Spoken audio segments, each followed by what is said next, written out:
Hello students, तो कैसे हैं आप सब। आई होप आप सब ठीक होंगे। तो चलिए आज हमारा जो टॉपिक है वो है जॉइंट हिंदू फैमिली बिजनेस। तो चलिए इसके बारे में हम पढ़ते हैं क्या है। तो हमारा पैटर्न वही रहने वाला है। सबसे पहले हम मीनिंग पढ़ेंगे, उसके बारे में थोड़ी सी इन्फॉर्मेशन पढ़ेंगे, उसके बाद हम इसके फीचर्स करेंगे, मेरिट्स करेंगे, डिमेरिट्स करेंगे। आप अपनी कॉपी खोल के बैठ जाओ और जो जो पॉइंट्स मैं लिख रहा हूँ ना, जो बोल रहा हूँ मैं, वो आपको फाइनली एंड में सुनने के बाद आपको नोट डाउन करना है। तो चलिए सबसे पहला पॉइंट हम पढ़ते हैं कि it is also known as Hindu undivided family business. तो हमारा टॉपिक क्या था? Joint Hindu family business. इसको हम किस और नाम से जान सकते हैं? हिंदू अनडिवाइडेड फैमिली बिजनेस के नाम से भी जानते हैं। तो नेक्स्ट पॉइंट देखिए, it is owned and managed by the members of Hindu undivided family. मैंने यहाँ पे शॉर्ट फॉर्म लिखा हुआ है, तो कंफ्यूज मत होना आप। तो देखिए इसमें कहने की कोशिश क्या कर रहा है, इसका जो मैनेजर है, इसको जो मैनेज करने वाला है और जो इसका ओनर है वो कौन होगा? Members of Hindu undivided family. कि जो इस बिजनेस को चला रहे हैं वो लोग इसको मैनेज करेंगे, वही इसको ओन करते हैं। नेक्स्ट पॉइंट देखिए, it is the oldest form of business and can be found only in India.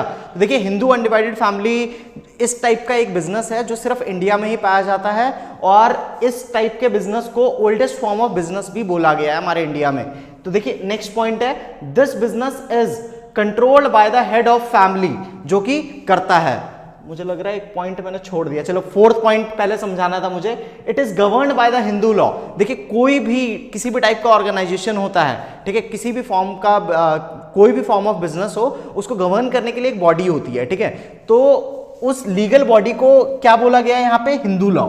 It is govern by the Hindu law. तो ये आपको नोट करना है, बड़ा ही इंपॉर्टेंट पॉइंट है। क्वेश्चन 1 नंबर के क्वेश्चन में पूछा जा सकता है कि हिंदू अनडिवाइडेड फैमिली को गवर्न कौन करता है, तो आप क्या लिखेंगे? हिंदू लॉ। चलिए नेक्स्ट पॉइंट है, this business is controlled by the head of family, कर्ता। और हेड ऑफ फैमिली कौन होगा? जो एल्डर मेंबर होगा फैमिली का, उसको हम क्या बोलेंगे? कर्ता बोलेंगे। वही क्या करेगा? इस बिजनेस को कंट्रोल करेगा। तो देखिए नेक्स्ट पॉइंट है, all members have equal ownership right over the property. तो कहते हैं कि इस बिजनेस के अंदर जितना भी प्रॉपर्टी के ऊपर हिस्सा है, सभी मेंबर्स का बराबर हिस्सा होगा। किसी का ऐसा नहीं है ज्यादा होगा, किसी का कम होगा। ऐसा होता है ना, किसी भाई का हिस्सा ज्यादा, बहन का हिस्सा थोड़ा कम, तो ऐसा कुछ नहीं होता। यहाँ पे क्या है? सभी का हिस्सा बराबर है। They are also known as co-partners. तो यहाँ पे एक जो पॉइंट है हमारे पास 7th पॉइंट, इसमें क्या बोला गया है? They are known as co-partners. किसको बोला गया है? यहाँ पे जितने मेंबर्स हैं हिंदू अनडिवाइडेड फैमिली के, जिनका हिस्सा है, उनको क्या बोला गया है? को-पार्टनर्स। तो 8th पॉइंट के ऊपर चलते हैं, ये हमारा लास्ट पॉइंट है इस टॉपिक का। 3 generation of family can be the members of HUF। तो इसमें बोला गया 3 जनरेशन तक मेंबर्स हम इसके बना सकते हैं। तो उसके बाद दोबारा रजिस्ट्रेशन का कुछ ऐसा प्रोसेस होता होगा। बेसिकली हमारे पास एक पॉइंट दिया गया है, 3 generation of family can be the members of HUF। तो आपको ये सारे पॉइंट्स याद रखने हैं, ठीक है। तो चलिए अब इसके फीचर्स की तरफ बढ़ते हैं, और तब तक आप इसको नोट कर लीजिए ताकि मैं फिर आगे आपको समझा पाऊँ। तो स्टूडेंट्स देखिए हमारे सामने सेकंड टॉपिक है जिसके अंदर हम फीचर्स के बारे में बात करने वाले हैं। तो पहला पॉइंट है इसका फॉर्मेशन। तो देखिए हिंदू अनडिवाइडेड फैमिली का फॉर्मेशन किस तरीके से होता है, क्या रिक्वायरमेंट्स है उसके लिए। तो 2 मेंबर्स चाहिए, एटलीस्ट 2 मेंबर्स चाहिए, एंड एंसेस्ट्रल प्रॉपर्टी चाहिए, जिसके होने से, ये 2 चीजें होने से हम ये बिजनेस स्टार्ट कर सकते हैं। दूसरा है लाइबिलिटी। लाइबिलिटी का मैंने आपको सोल प्रोप्राइटरशिप में भी इसका मीनिंग डिटेल में बताया था। तो देखिए इसमें भी वो पॉइंट है लाइबिलिटी। तो इसके अंदर अगर मान लीजिए बिजनेस करते करते हैवी लॉस अगर हमें होता है, तो किसका मतलब पर्सनल प्रॉपर्टी बेचा जाएगा। तो देखिए कर्ता की जो लाइबिलिटी है यहाँ पे अनलिमिटेड है। तो कर्ता का तो पर्सनल प्रॉपर्टी, कार वार जो भी है, वो सब कुछ बेच दिया जाएगा in case of heavy loss. अगर क्रेडिटर्स को पैसे देने होंगे और बिजनेस के एसेट्स को बेच के पूरा नहीं कर पा रहे, तो कर्ता के एसेट्स को हम बेच देंगे। लेकिन अदर मेंबर्स की लाइबिलिटी कितनी होती है? अदर मेंबर्स की उतनी होती है जितना उनका शेयर होता है, मतलब जितना हिस्सा होता है उसकी प्रॉपर्टी में, बस उतना ही उसके पर्सनल एसेट्स को नहीं बेचा जाता। क्योंकि देखिए ऐसा इसलिए है क्योंकि कर्ता सारे डिसीजंस लेता है और ये मेंबर्स सिर्फ उन डिसीजंस को फॉलो करते हैं। तो सारा काम जब कर्ता कर रहा है तो कहीं ना कहीं इसकी ही लाइबिलिटी अनलिमिटेड होनी चाहिए। तो नेक्स्ट पॉइंट है कंट्रोल। तो देखिए किसका कंट्रोल है? यहाँ पे एक स्क्वायर बना दिया मैंने गलती से यहाँ पे, चलो कोई बात नहीं। देखिए कंट्रोल किसका रहता है? देखिए अभी मैंने बताया था कर्ता की लाइबिलिटी क्या है? अनलिमिटेड है। तो कंट्रोल किसका होगा? एक सोचने वाली बात है ना कर्ता टेक ऑल द डिसीजंस, तो कर्ता सारे डिसीजंस लेता है, तो सारा का सारा कंट्रोल कर्ता का रहता है। हाँ, वो ऐसा हो सकता है किसी से सजेशन ले ले, बट लेकिन सारे डिसीजंस जो होते हैं वो कर्ता के ही होते हैं। अब देखिए नेक्स्ट क्या है, कंटिन्यूटी। तो चलो एक और स्क्वायर नहीं, रेक्टेंगल है ये, एक रेक्टेंगल बनाते हैं। देखिए कंटिन्यूटी क्या होता है, business continues after the death of कर्ता ऑल्सो। तो देखिए ये पॉइंट का मतलब क्या हुआ, इस पॉइंट का ये मतलब हुआ कि बिजनेस का जो हेड होता है वो कौन होता है, कर्ता होता है, लेकिन कर्ता ही मर जाए तब क्या होगा, बिजनेस बंद होगा या नहीं होगा। सोल प्रोप्राइटरशिप में मैंने ये बताया था कि अगर कोई भी सोल प्रोप्राइटर अगर मर जाता है तो उसका बिजनेस क्या होता है, डिसकंटिन्यू हो जाता है। लेकिन यहाँ पे ऐसा नहीं है, जो भी कर्ता के बाद एल्डेस्ट मेंबर होगा फैमिली के अंदर वो कर्ता बन जाएगा और बिजनेस जो है वो चलता रहेगा। तो हम कह सकते हैं कि बिजनेस कंटिन्यूटी इस फॉर्म ऑफ बिजनेस में होती है। अब नेक्स्ट है हमारे पास माइनर मेंबर।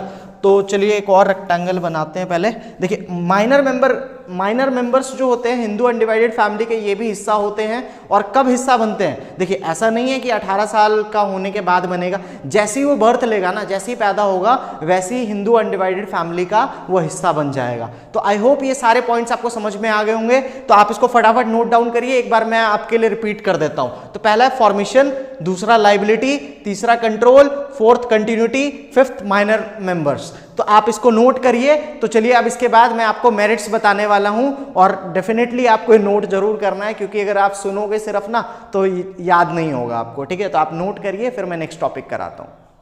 तो स्टूडेंट्स देखिए हमारे सामने इसके मेरिट्स हैं, तो इसके मेरिट्स हम डिस्कस करने वाले हैं। तो पहला पॉइंट देखिए क्या है, वो इफेक्टिव कंट्रोल। तो पहला पॉइंट हमारा क्या है, इफेक्टिव कंट्रोल। कर्ता has the absolute decision making power. तो देखिए इसके कहने का मतलब क्या है, जो कर्ता होता है वो एल्डर मेंबर होता है फैमिली का, ठीक है। और एल्डर मेंबर होने के नाते वो क्या होता है, हेड होता है इस बिजनेस का, और वो सारे के सारे डिसीजंस खुद लेता है। तो क्या होगा, इफेक्टिव कंट्रोल होगा या नहीं होगा, उसको किसी से पूछने की जरूरत है क्या, नहीं। और कोई कॉन्फ्लिक्ट्स होने के चांसेस ही नहीं है। अब मान के चलो आपके पापा जो हैं वो इस बिजनेस के करता है, ठीक है, और आप एक को पार्टनर हो और आपसे वो कोई काम कराते हैं, तो क्या आपकी कुछ बोलने की हिम्मत होगी उनके सामने? सजेशंस तो दे सकते हो, लेकिन उसके अगेंस्ट जा सकते हो क्या, नहीं जा सकते ना। तो इफेक्टिव कंट्रोल होता है, उनके कंट्रोल में सारी चीजें होती है, ठीक है। तो दूसरा ये है कंटिन्यूड बिजनेस एग्जिस्टेंस। अब it is not affected by the death of कर्ता। अगर बाई चांस अगर कर्ता की डेथ हो जाती है तो कर्ता के डेथ के बाद भी ये बिजनेस चलता रहता है, क्योंकि जो नेक्स्ट एल्डर मेंबर होगा फैमिली का वो इस बिजनेस के ऊपर कब्जा करेगा और वो इस बिजनेस के लिए वो कर्ता बन जाएगा और ये बिजनेस चलता रहेगा। तो हम कह सकते हैं it is not affected by the death of कर्ता। तो इससे हमें क्या सीखने को मिला, कंटिन्यूड बिजनेस एग्जिस्टेंस। लेकिन सोल प्रोप्राइटर में था क्या, ऐसा नहीं था, और ये मैंने शायद फीचर्स में भी आपको बताया था। तो चलिए अब नेक्स्ट पॉइंट है लिमिटेड लाइबिलिटी। लिमिटेड लाइबिलिटी किसकी होती है, को पार्टनर्स की होती है, लेकिन कर्ता की होती है क्या, नहीं है। हमेशा याद रखना, ऐसा मत लिख देना आप कि लिमिटेड लाइबिलिटी होती है हर एक मेंबर की। यस होती है, लेकिन हर एक मेंबर की होती है, बट एक मेंबर उसके अंदर एक्सेप्शन है जो कि कर्ता है, कर्ता की अनलिमिटेड लाइबिलिटी होती है। तो देखिए फोर्थ पॉइंट है हमारे सामने, इंक्रीज लॉयल्टी एंड कॉपरेशन। अब मान के चलो कि अब सारे फैमिली मेंबर्स ही कोई काम कर रहा है तो लॉयल्टी तो ऑफ कोर्स होगी ना उसके अंदर, और एक दूसरे को कॉपरेट भी करेंगे। नहीं तो रात में आपकी मम्मी आपसे बोलेंगे खाना नहीं मिलेगा, या पापा बोलेंगे कि तुम्हें पैसे नहीं दूंगा मैं, कुछ भी हो सकता है ऐसे।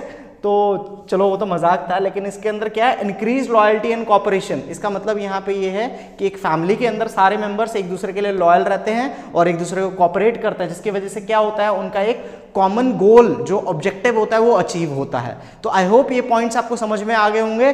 तो अब हम नेक्स्ट पॉइंट नेक्स्ट टॉपिक करेंगे। उससे पहले मैं आपको एक बार रीड करके बता देता हूं। देखिए मेरिट्स क्या है इसके, इफेक्टिव कंट्रोल होता है, कंटिन्यूड बिजनेस एग्जिस्टेंस होता है, लिमिटेड लाइबिलिटी होता है, इंक्रीज लॉयल्टी एंड कॉपरेशन। तो आप इसको नोट करिए, तभी हम नेक्स्ट टॉपिक करेंगे। तो चलिए आज का हमारा ये लास्ट टॉपिक है, ठीक है, ज्यादा खुश होने की जरूरत नहीं है, इसके बाद बहुत सारा काम देने वाला हूं मैं आपको। तो देखिए पहला इसका पॉइंट है लिमिटेड रिसोर्सेज डिमेरिट्स में। तो देखिए HUF mainly depends on ancestral property. तो उनके परदादा दादा जो भी होंगे आगे के एंसेस्टर्स, वो जितनी प्रॉपर्टी छोड़ के गए होंगे उन्हीं के ऊपर क्या है, ये डिपेंड बेसिकली होते हैं। तो हम कह सकते हैं दे हैव लिमिटेड रिसोर्सेज। तो चलिए यहाँ पे एक रेक्टेंगल बना देते हैं। तो चलो इसमें भी एक रेक्टेंगल बनाते हैं। तो क्या कह रहा है ये, अनलिमिटेड लाइबिलिटी ऑफ कर्ता। अनलिमिटेड लाइबिलिटी से यहाँ पे ये मतलब है कि जो कर्ता है, कर्ता अगर कोई भी बिजनेस ट्रांजैक्शन कर रहा है, ठीक है, ऑन बिहाफ ऑफ ऑल को पार्टनर्स, तो क्या होगा उस केस में, अगर वो हेवी लॉस होता है तो उसको अपने पर्सनल एसेट्स सारे बेचने पड़ते हैं, तो जिसकी वजह से वो क्या होता है, हमेशा डरता है और वो बोल्ड डिसीजंस कभी भी नहीं लेता। तो देखिए इसमें क्या लिखा है, this prevent him to take bold decision, the karta is also bounded with the task of decision making. और उसको क्या होता है, उसको डिसीजन मेकिंग का काम जो होता है वो सबसे ज्यादा करना होता है, क्योंकि और कोई तो डिसीजन ले नहीं सकता। तो ये पॉइंट भी हमारा ठीक निकलता है, अनलिमिटेड लाइबिलिटी ऑफ कर्ता। इससे क्या होगा, इससे ये होता है कि कर्ता जो है वो कभी भी बोल्ड डिसीजन नहीं ले पाएगा, क्योंकि उसकी जो हमेशा उसका जो यहाँ पे क्या बोलते हैं उसको, हाँ, लाइबिलिटी जो होती है वो अनलिमिटेड होती है। लाइबिलिटी अनलिमिटेड होने के कारण वो हमेशा डरता है कि कहीं मेरे पर्सनल एसेट्स तो नहीं बेच दिए जाएंगे जिससे पूरी फैमिली सफर करे। तो नेक्स्ट पॉइंट देखिए हमारे पास यहाँ पे है, डोमिनेंस ऑफ कर्ता। तो देखिए कर्ता कई बार क्या होता है, कर्ता हमेशा अपना डोमिनेंस दिखाएगा पूरी फैमिली के ऊपर, वो हमेशा सारे डिसीजंस खुद ही लेगा, किसी की हेल्प नहीं लेगा। तो इसके कारण क्या होता है कि हो सकता है जो उसके और मेंबर्स हैं उनके डिसीजंस कुछ और, वो कुछ और उनको सजेस्ट कर रहे हो बट वो मान नहीं रहा। तो इसके कारण क्या होता है, कॉन्फ्लिक्ट्स होते हैं और बिजनेस डिसइंटीग्रेशन होता है। इसका मतलब ये है कॉन्फ्लिक्ट्स के कारण बिजनेस नीचे जाना, उसका डिक्लाइन होना।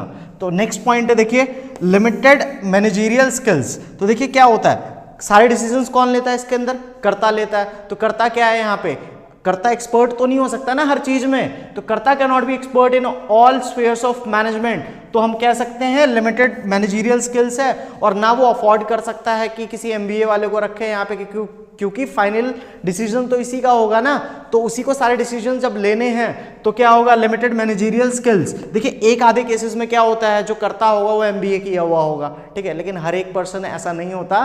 तो लिमिटेड मैनेजरियल स्किल का पॉइंट भी यहाँ पे ठीक बैठता है। तो देखिए 4 पॉइंट है, चारों में दोबारा पढ़ देता हूँ आपके लिए। Limited resources, unlimited liability of कर्ता, डोमिनेंस ऑफ कर्ता, लिमिटेड मैनेजरियल स्किल्स, ये सारे के सारे आपको एक्सप्लेनेशन के साथ अपने बुक में से पढ़ना है। और आज सोल प्रोप्राइटरशिप के और हिंदू अनडिवाइडेड फैमिली बिजनेस के कैरेक्टरिस्टिक, मेरिट्स और डिमेरिट्स आपकी कॉपी में नोट्स बने हुए होने चाहिए, मैं किसी भी टाइम आपसे पूछ सकता हूं। तो चलिए आज के लिए बस इतना ही, किसी और दिन नहीं, कल स्टार्ट करते हैं दूसरा टॉपिक।